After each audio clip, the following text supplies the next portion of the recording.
today's video mga ka-auntie, mga ka-uncle, kasi nga Sunday, day off ko. Ayan, umuwi ako sa aming probinsya and tingnan nyo naman ang saya-saya ko. Grabe kasi nga nakagala si ako mga ka-auntie, mga ka-uncle. Ayan, may padance-dance pang nalalaman. So mga ka-auntie, mga ka-uncle, itong lupa na to ay sa aking luludokyo po ito. Ayan, ganyan pa ako maglakad mga ka-auntie, mga ka-uncle. So ngayon mga ka-auntie, mga ka-uncle, ipagpatuloy ko ang aking paglalakad. Ayan, sobrang saya ko mga ka-auntie, mga ka-uncle. Kita naman po sa mukha.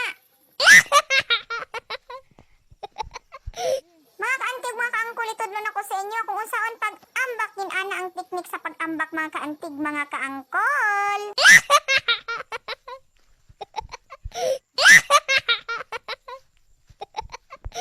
Mga ka-antig, mga ka-uncle, sa wala pa nakakuha kung unsaon pagbaklay kung naakadiri sa humayan, yun ani ang pagbaklay mga ka-antig, mga ka-uncle. Mga ka-antig, mga ka-uncle, mauli niya akong anak. Buutan kay nga pagkabata. So hi, uy, na-slide pagyud ko. Nag-uban-uban sa iyang papa nga nanugway og kanding. Woo!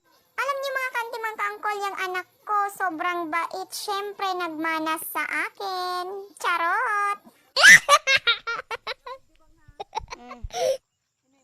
So ngayon mga kantig, mga ka-uncle, ganyan po ang paghawak ng PC sa kambing para hindi po makatakas. Grabe po mga kantig, mga ka-uncle, sobrang bait po ng aking asawa kasi nga pinag-utusan siya ni mama na kunin yung mga kambing. Syempre, gustong magpasip-sip. So, grabe mga ka-antik, mga ka-uncle. Ito yung banding namin today.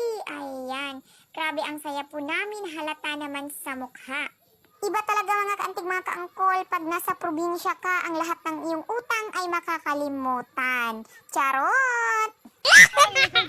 So ngayon mga ka-antik, mga ka-uncle, ay pauwi na po kami. Ayan, yung anak ko halata sa mukha na pagod.